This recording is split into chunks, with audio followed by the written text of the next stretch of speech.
നമസ്കാരം RP. Iran കൊണ്ടിട്ടും അടങ്ങിയിരിക്കുന്നില്ല. ഭ്രാന്ത് പിടിച്ചതുപോലെ പരിസരമുള്ള middle east, പശ്ചിമേഷ്യൻ മധ്യേഷ്യൻ രാജ്യങ്ങളിലേക്ക് നിരന്തരം ആക്രമണം നടത്തിക്കൊണ്ട് കാര്യമില്ലാത്ത കാര്യത്തിൽ നിന്ന് ഓസ്ട്രേലിയയുടെ ബേസ് ക്യാമ്പ് പോലും അറ്റാക്ക് ചെയ്തിരിക്കുന്നു. എങ്ങോട്ടാണ് വരുന്നത് മുന്നോട്ട് പോകുന്നത്? അല്ല, ഈ യുദ്ധം വ്യാപിക്കുകയാണ്, അതിനകത്ത് യാതൊരു സംശയവുമില്ല. യുദ്ധം വ്യാപിക്കുകയാണ് എന്ന് മാത്രമല്ല, ഇപ്പോൾ ഇറാനെ മാത്രമല്ല, ഹിസ്ബുള്ളയുമായിട്ടും ഇസ്രായേൽ യുദ്ധം ചെയ്തു തുടങ്ങിയിട്ടുണ്ട്. ഹിസ്ബുള്ള യുദ്ധത്തിലേക്ക് വന്നിട്ടുണ്ട്. ഇറാൻ മറുവശത്ത് ഇപ്പോൾ ഹരി പറഞ്ഞ പോലെ വ്യാപകമായിട്ട് ആക്രമണങ്ങൾ നടത്തുന്നു. ഈ ആക്രമണങ്ങൾ ഇതുവരെ ഇറാൻ പറഞ്ഞിരുന്നതും നമ്മൾ മനസ്സിലാക്കിയിരുന്നതും അമേരിക്കൻ ബേസുകളിലേക്കാണ്, അല്ലെങ്കിൽ അമേരിക്കക്കാർ താമസിക്കുന്ന മറ്റ് ഈ പറയുന്ന GCC രാജ്യങ്ങളിലെ പ്രധാനപ്പെട്ട സ്ഥലങ്ങളിലേക്കാണ് ആക്രമണം നടത്തിയതെങ്കിൽ ഇപ്പോൾ കഴിഞ്ഞ ഏതാനും മണിക്കൂറുകളായിട്ട് കൂടുതൽ സിവിലിയൻ ഏരിയകളിലേക്കും ആക്രമണം നടത്തുന്നുണ്ട് ഇറാന്. സിവിലിയൻ ഏരിയ എന്ന് വെച്ച് കഴിഞ്ഞാൽ ഒരുപക്ഷെ ഇനിയും വരുന്ന മണിക്കൂറുകളിൽ വലിയ മോളുകൾ, അതേപോലെ ഏത് രാജ്യത്തും അവരുടെ ഐക്കോണിക്കായിട്ടുള്ള അവരുടെ പ്രധാനപ്പെട്ട കെട്ടിടങ്ങൾ, അത്തരം കാര്യങ്ങളിലേക്കൊക്കെ ആക്രമണം നടത്താൻ ഇനി സാധ്യതയുണ്ട്. അപ്പോൾ ശരിക്കും പറഞ്ഞു കഴിഞ്ഞാൽ GCC രാജ്യങ്ങളും ഈ യുദ്ധത്തിനകത്തേക്ക് വരികയാണ്. അവരിനി അതിനോട് എങ്ങനെ പ്രതികരിക്കുമെന്നുള്ളത് മറ്റൊരു കാര്യം. ഇപ്പോൾ ഇതിനകത്ത് സംഭവിക്കുന്ന എന്തുകൊണ്ടാണ് ഇറാൻ ഇത് ചെയ്യുന്നത് എന്ന ചോദ്യമുണ്ട്. ഇറാൻ ഇത് ചെയ്യുന്നത് എന്താണെന്ന് വെച്ച് കഴിഞ്ഞാൽ രണ്ട് കാര്യമാണ് എനിക്ക് തോന്നുന്നത്. ഒന്ന്, ഇറാൻ ഇപ്പോൾ ഒരു ലീഡർലെസ് അവസ്ഥയിലാണ്. അവർക്ക് അവരുടെ പ്രധാനപ്പെട്ട എല്ലാ നേതാക്കന്മാരും രാഷ്ട്രീയ കാര്യസമിതിയുമായി ബന്ധപ്പെട്ട ആൾക്കാരും എല്ലാം കൂടെ ഒരുമിച്ചാണ് കൊല്ലപ്പെട്ടത്, അല്ലേ? 10-40 പേര് എനിക്ക് തോന്നുന്നു കഴിഞ്ഞ ശനിയാഴ്ച ഖമേനിയുടെ ഒപ്പം കൊല്ലപ്പെട്ടതായിട്ട് റിപ്പോർട്ടുകളുണ്ട്. അപ്പോൾ ശരിക്കും പെട്ടെന്ന് പറഞ്ഞാൽ ഒരു വലിയ വാക്യൂമുണ്ട് ആ രാജ്യത്ത്. പക്ഷേ സൈനിക സംവിധാനം വളരെ കൃത്യമാണ്, വ്യവസ്ഥാപിതമാണ്. അവർ 6 ലക്ഷത്തി ചില്ലുവാനും സൈനികരുണ്ട്, റിസർവ് സൈനികരുണ്ട്. അപ്പോൾ ഇവർ ഒരു കൃത്യമായ രാഷ്ട്രീയ ബോധമില്ലാതെ, അല്ലെങ്കിൽ ഒരു സ്ട്രാറ്റജിക്കായ തോട്ടില്ലാതെ ഇവർ ശത്രുക്കളെ ആക്രമിക്കുകയാണ്. ശത്രു എന്ന് അവർ കരുതുന്നവരെ ആക്രമിക്കുകയാണ്. അല്ലാതെ ഈ യുദ്ധത്തിനകത്തൊരു വലിയ സ്ട്രാറ്റജിയോ പ്ലാൻഡ് എഫേർട്ടോ ഇറാൻ്റെ ഭാഗത്തു നിന്ന് ഇപ്പോൾ ഉണ്ടെന്ന്, ഈ അവസ്ഥയിലുണ്ടെന്ന് എനിക്ക് തോന്നുന്നില്ല. പിടിച്ച ഒരു നായകണക്കിന് കണ്ണി കണ്ടവരെല്ലാം അവരുടെ ഭാഗത്തുനിന്ന് ചിന്തിക്കുമ്പോൾ അത് തെറ്റാന്ന് പറയാൻ പറ്റുമോ? പറ്റില്ല. കാരണം അമേരിക്കയും ഇസ്രായേലും അവരെ ആക്രമിക്കുന്നു. പക്ഷെ ഇസ്രായേലിൻ്റെ ന്യായമുണ്ട്, അത് സത്യമാണ്. അതിനകത്ത് അതുകൊണ്ടാണല്ലോ നമ്മളൊക്കെ അതിലെ ആ ഒരു ന്യായം കണ്ടെത്തുന്നത്. ഇസ്രായേലിനെ സംബന്ധിച്ചിടത്തോളം 100% ഉറപ്പാണ്, ഇവർക്ക് എന്ന് ന്യൂക്ലിയർ സ്ട്രൈക്കിംഗ് കേപ്പബിലിറ്റി ഇറാൻ കൈവരിക്കുന്നു, അന്ന് അതിൻ്റെ പിറ്റേന്ന് ഒരു പ്രകോപനവും ഇല്ലാതെ ഇവർ ഇസ്രായേലിൻ്റെ മോളിൽ കൊണ്ട് അണുബോംബ് വിടും. അണുബോംബ് വിട്ടാലുള്ള ഗുണമെന്ന് വെച്ച് കഴിഞ്ഞാൽ അവരെ സംബന്ധിച്ചിടത്തോളം ജൂതരാഷ്ട്രത്തെ ഇല്ലാതാക്കുക. വംശീയ വിദ്വേഷമാണ് ഇവരുടെ എല്ലാം. അതിപ്പോൾ ഈ GCC രാജ്യങ്ങളിലും ഒക്കെ ഇസ്രായേലിനെതിരെ, ഇന്ത്യയിലെ കശ്മീരിലും മട്ടന്നൂരും അല്ലെങ്കിൽ നമ്മുടെ കോഴിക്കോടും നമ്മളുടെ ഈരാറ്റുപേട്ടയിലും ഒക്കെ നടക്കുന്ന ഈ പ്രകടനം എന്ന് പറഞ്ഞു കഴിഞ്ഞാൽ ജൂതർക്കെതിരെയുള്ള പ്രകടനമാണ്. ഇസ്രായേൽ അല്ല, യഥാർത്ഥത്തിൽ വംശീയ വിദ്വേഷമാണ്. ആ വംശീയ വിദ്വേഷം തീർത്തത് ഞങ്ങളാണ് എന്ന് ഒരു ഷിയ രാജ്യം പറയുകയാണ്. അപ്പോൾ അവരെ സംബന്ധിച്ചിടത്തോളം അവർക്ക് ഏറ്റവും വലിയ ആഗ്രഹമാണ് എങ്ങനെയെങ്കിലും ഇസ്രായേലിനെ ഇല്ലാതാക്കുന്നത്. അപ്പോൾ അവരത് ചെയ്യും, അതിനകത്ത് യാതൊരു സംശയമില്ല. അതുകൊണ്ട് ഒരു പ്രീഎംപ്റ്റീവ് സ്ട്രൈക്ക് എന്നുള്ള നിലയിലാണ് ഇസ്രായേൽ അമേരിക്കയും കൂടെ പ്രേരിപ്പിച്ച് ഈ യുദ്ധത്തിൽ കൊണ്ടുവന്നത്. പക്ഷേ ഇറാൻ്റെ ഭാഗത്തു നിന്ന് ചിന്തിക്കുമ്പോൾ അവരുടെ രാജ്യത്തേക്ക് കടന്നു കയറി ആക്രമിച്ചവരാണ് ഇവരെല്ലാവരും. അപ്പോൾ രണ്ട് ഭാഗത്തും അവരവരുടെ വീക്ഷണകോണിൽ നിന്ന് ചിന്തിക്കുമ്പോൾ അവരുടെ ന്യായങ്ങൾ അവർക്ക് കണ്ടെത്താൻ സാധിക്കും. പക്ഷേ ഇറാൻ 2000 കിലോമീറ്റർ ദൂരെ കിടക്കുന്ന ഒരു രാജ്യത്തെ നിരന്തരമായി ഭീഷണിപ്പെടുത്തിക്കൊണ്ടിരിക്കുകയായിരുന്നു, ഞങ്ങൾ നിങ്ങളെ ഇല്ലാതാക്കുമെന്ന്. അതിന് കാരണം മതപരമായ വംശീയപരമായ ഭീഷണിയാണ്. ഇസ്ലാമിക ലോകത്ത് തങ്ങളുടെ മേൽക്കോയ്മ അടിച്ച് ഉറപ്പിക്കാനുള്ള ഇറാൻ്റെ തന്ത്രവുമായിരുന്നു അത്. അക്ഷരാർത്ഥത്തിൽ ഇത് രാജ്യത്തിനപ്പുറം ഒന്നിരുത്തി ചിന്തിച്ചാൽ ചിലപ്പോൾ മതമാണ് ഇതിൻ്റെ പിന്നിലെ പ്രധാനപ്പെട്ട ഘടകം എന്ന് നമുക്ക്. മതമല്ലാതെ വേറെ എന്താണ്? അല്ലെങ്കിൽ ഞാൻ നേരത്തെ പറഞ്ഞ പോലെ കശ്മീരിലും ഈരാറ്റുപേട്ടയിലും ഒക്കെ ജീവിക്കുന്ന ഇന്ത്യക്കാർക്ക് എന്തിനാണ് ഇത്ര രക്തം തിളയ്ക്കേണ്ട ആവശ്യമുണ്ടെന്നാണ്? കാരണം അവർ, നമ്മൾ നേരത്തെയും പറഞ്ഞ പോലെ, ദേശീയതയ്ക്കും ഭാഷയ്ക്കും മറ്റ് എല്ലാ കൺസിഡറേഷനും മുകളിൽ മതത്തെ കൊടുക്കുന്നതുകൊണ്ടാണ്. ആ മതമാണ്, മതചിന്തയാണ് അവരുടെ വിദേശ നയവും അവരുടെ പ്രാദേശിക നയവും ഒക്കെ അവരുടെ മനസ്സിൽ രൂപപ്പെടുത്തുന്നതിൻ്റെ അടിസ്ഥാന ഘടകം മതം മാത്രമാണ്. അതനുസരിച്ചുള്ള പഠനങ്ങളും ക്ലാസ്സുകളും ബോധനങ്ങളും അവർക്ക് ലഭിക്കുന്നുമുണ്ട്. അതുകൊണ്ടാണ് ഇപ്പോൾ നേപ്പാളി എന്ത് നടന്നാലും ഇന്ത്യയിലെ ഒരു ഹിന്ദുവിന് അതിന് അപ്പുറം അതിലൊരു വലിയ ഒരു ഇമോഷണൽ ഇൻവോൾവ്മെൻ്റ് ഉണ്ടോ എന്ന് എനിക്ക് തോന്നുന്നില്ല. നേപ്പാളിലെ ഹിന്ദുവിന് ഇന്ത്യയുടെ കാര്യത്തിലും അങ്ങനെ ഒരു ഇമോഷണൽ ഇൻവോൾവ്മെൻ്റ് ഇല്ലയെന്ന് മാത്രമല്ല, ഇന്ത്യയോട് അവർക്ക് എതിർപ്പുമുണ്ട്. അപ്പോൾ ബുദ്ധിസ്റ്റ് രാജ്യങ്ങളിലും ഇങ്ങനെ ഒരു സംഗതിയില്ല. ഒരു ആഗോള ബുദ്ധിസ്റ്റ് ഉമ്മ പോലെ ഒരു സാമ്രാജ്യം അല്ലെങ്കിൽ ഒരു മാനസികമായിട്ടെങ്കിലും അങ്ങനെ ഒരു ചിന്ത ഏതെങ്കിലും ബുദ്ധിസ്റ്റ് രാജ്യങ്ങളെല്ലാം കൂടെ ചേർന്നുള്ള ഒരു സംഭവം ഇല്ല. ഇത് ഇസ്ലാമിന് മാത്രമുള്ളതാണ്. അതിന് കാരണം ഇസ്ലാം തുടക്കം മുതൽ തന്നെ അതൊരു മതമല്ല, അതൊരു ഒരു ഒരു മൂവ്മെൻ്റാണ്, അതൊരു പൊളിറ്റിക്കൽ മൂവ്മെൻറ്റും ഒരു സമഗ്രമായ ഒരു സംഗതിയാണ്. അതിനകത്ത് സാമ്പത്തികവും രാഷ്ട്രീയവും മതവും ജീവിത രീതികളും എല്ലാം ഉണ്ട്.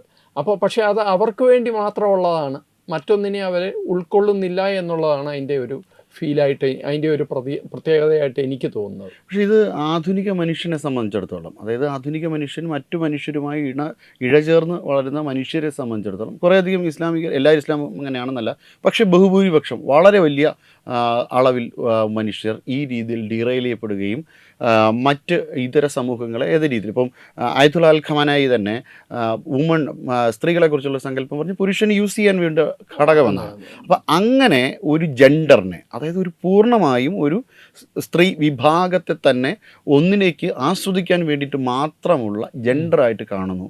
അതോടൊപ്പം മറ്റ് ഇതര സമൂഹങ്ങളെ ആക്രമിക്കുവാൻ വേണ്ടിയിട്ട് പ്രേരിപ്പിക്കുന്നു.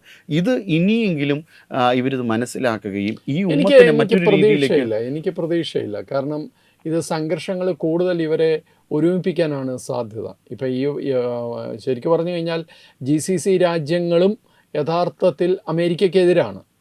അവരുടെ ഭരണാധികാരികൾ പ്രാക്ടിക്കൽ ചിന്തയുള്ളതുകൊണ്ട്, അതായത് പ്രായോഗിക ബുദ്ധി ഉള്ളതുകൊണ്ട് അമേരിക്കയുടെ ഒപ്പം നിൽക്കുന്നു. അപ്പോൾ പ്രാക്ടിക്കലി അവർ ഇസ്രായേലിനോട് ഒപ്പം നിൽക്കുകയാണ്. പക്ഷേ അവരെ മാറ്റി വെച്ച് കഴിഞ്ഞാൽ സാധാരണക്കാരായ ജനങ്ങൾക്കെല്ലാം കടുത്ത അമർഷം അമേരിക്കയുടെയും ഇസ്രായേലിനോടെയും ഉണ്ട്. അതിന് കാരണവും ഞാൻ നേരത്തെ പറഞ്ഞ മതം തന്നെയാണ്. അപ്പോൾ ഇത് ഇനി മുമ്പോട്ട് എങ്ങനെ അതുകൊണ്ട് തന്നെ ഈ GCC രാജ്യങ്ങൾ സംയുക്തമായിട്ട് ഇപ്പോൾ ഇറാനെ ആക്രമിക്കുമെന്നൊക്കെ പറയുന്നത് എനിക്ക് തോന്നുന്നില്ല അത് നടക്കുമെന്ന്. കാരണം അതാത് രാജ്യങ്ങളിൽ വലിയ കുഴപ്പങ്ങൾ ഉണ്ടാക്കാനേ സഹായിക്കുകയുള്ളത്.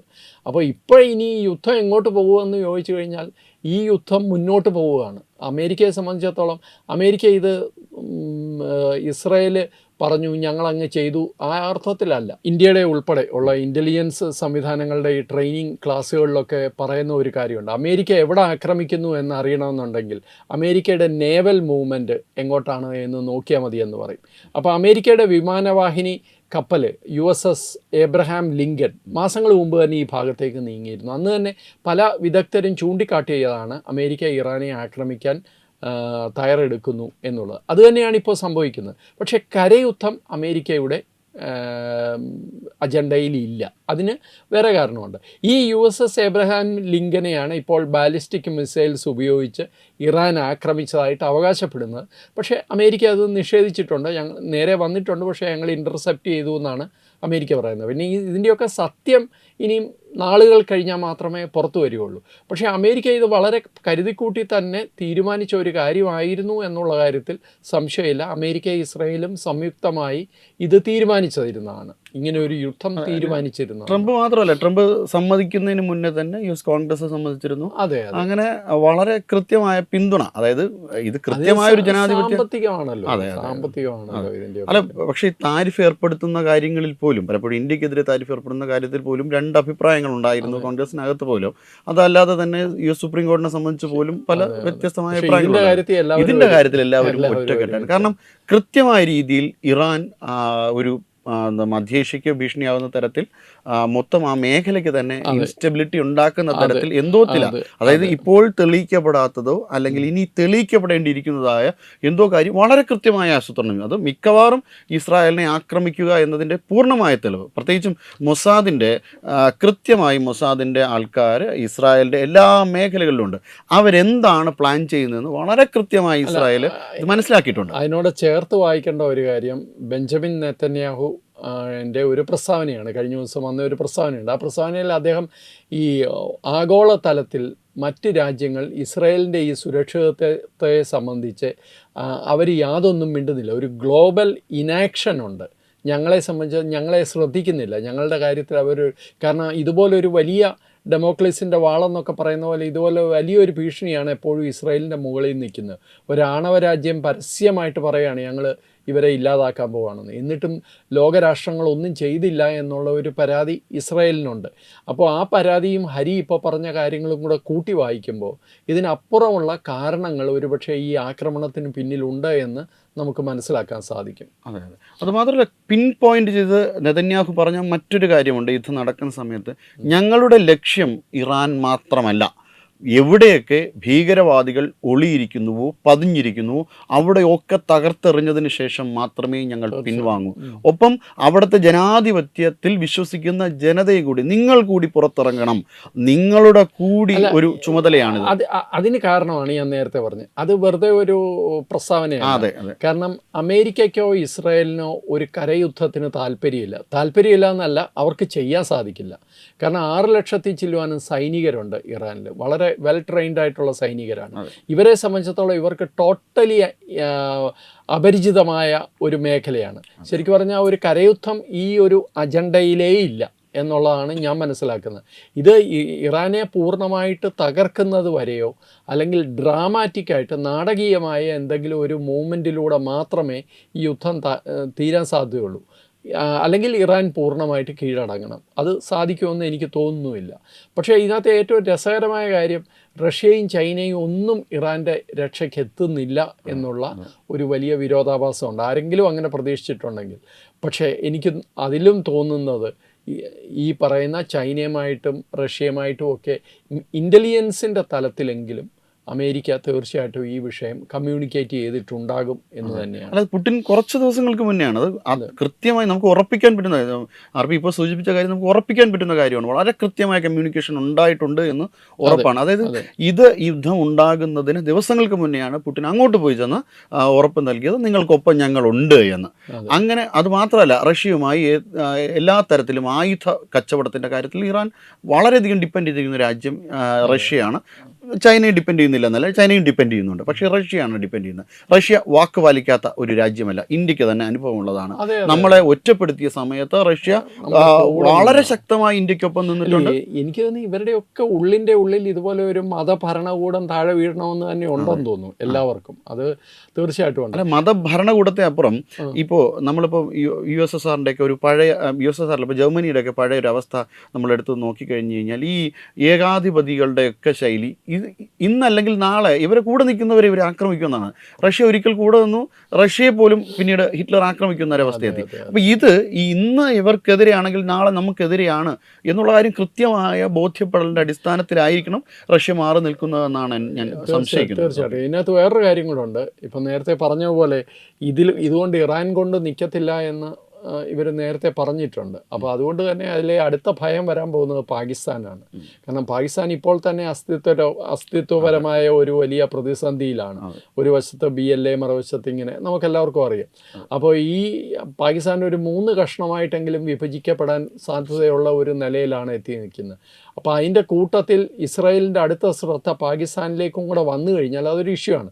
പാകിസ്ഥാനിലേക്ക് എന്തിന് ഇസ്രായേൽ ശ്രദ്ധിക്കണമെന്ന് ചോദിച്ചു കഴിഞ്ഞാൽ അതിന് കാരണം ഈ ഇറാനിയൻ ആണവ ശേഖരം പാകിസ്ഥാൻ്റെ കയ്യിലുണ്ട് എന്നൊരു വലിയ റൂമർ ഇറങ്ങി പലരും പറയുന്നുണ്ട്. ഒരു കമാൻഡർ തന്നെ, ഇറാൻ്റെ ഒരു കമാൻഡർ തന്നെ പറഞ്ഞിരുന്നു. അദ്ദേഹവും കൊല്ലപ്പെട്ടതാണ് ഇപ്പോഴത്തെ ഈ യുദ്ധത്തിൽ.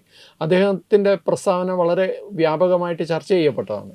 അപ്പോൾ എല്ലാ അർത്ഥത്തിലും ലോകം വളരെ ഒരു അനിശ്ചിതാവസ്ഥയിലാണ് ഇപ്പോൾ നിലനിൽക്കുന്നത്. എന്തായാലും ഒരു 4 ആഴ്ച എന്നാണ് ട്രംപ് പറഞ്ഞത് ആദ്യം. പക്ഷേ ഈ 4 ആഴ്ച കൊണ്ട് ഇത് തീരും എന്ന് എനിക്ക് തോന്നുന്നില്ല. ചെറുത്തുനിൽപ്പ് വളരെ ശക്തമാണ്. പിന്നെ ഒരു തെറ്റിദ്ധാരണയും കൂടെ ഹരി ഈ ചർച്ച അവസാനിപ്പിക്കുന്നതിന് മുമ്പ് നമ്മൾ പറയണം. അതായത് ഈ GCC രാജ്യങ്ങളെ ആക്രമിക്കുന്നതോടുകൂടി GCC രാജ്യങ്ങളിലെ ജനങ്ങളെല്ലാം ഇറാനെതിരാവും, ഇസ്രായേലിനെ അനുകൂലിക്കുമെന്നൊന്നും എനിക്ക് തോന്നുന്നില്ല കേട്ടോ. കാരണം അതിനൊക്കെ അപ്പുറമാണ് മതം എന്ന് പറയുന്ന ആ ഒരു ഘടകത്തിൻ്റെ സ്വാധീനം. അതുകൊണ്ട് തങ്ങളെ കൊന്നാലും തങ്ങളുടെ വീട്ടുമുറ്റത്ത് ബോംബിട്ടാലും ഇവർ എന്തായാലും അമേരിക്കയും ഇസ്രായേലിനെയും ഒന്നും അനുകൂലിക്കാൻ പോകുന്നില്ല.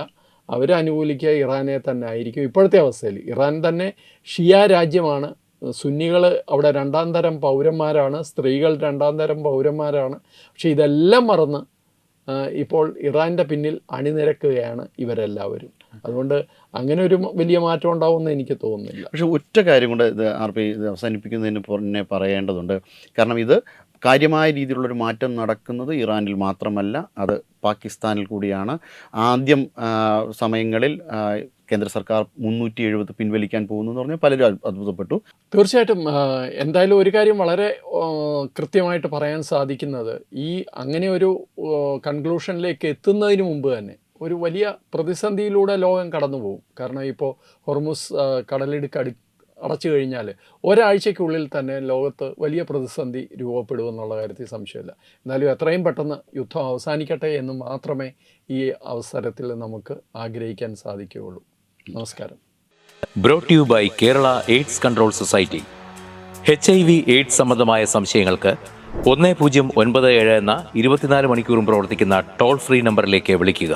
വാട്സാപ്പിലും ഫേസ്ബുക്കിലും ഒക്കെ സ്റ്റാറ്റസ് അപ്ഡേറ്റ് ചെയ്യാറുണ്ടല്ലോ, HIV സ്റ്റാറ്റസോ. HIV പിടിപെടാനുള്ള സാഹചര്യങ്ങളിൽ കൂടി അറിഞ്ഞോ അറിയാതെയോ കടന്നു പോയിട്ടുണ്ടാവാം. എന്ത് തന്നെയായാലും മുൻകൂട്ടി പരിശോധിച്ച് HIV സ്റ്റാറ്റസ് അറിയൂ. സൗജന്യ HIV പരിശോധനയും കൗൺസിലിങ്ങും ആരോഗ്യ കേന്ദ്രങ്ങളിൽ പ്രവർത്തിക്കുന്ന ICTC അഥവാ ജ്യോതിസ് കേന്ദ്രങ്ങളെ സമീപിക്കുക. നിങ്ങളുടെ സ്റ്റാറ്റസ് എന്തായാലും വിവരങ്ങൾ രഹസ്യമായി സൂക്ഷിക്കുന്നതായിരിക്കും.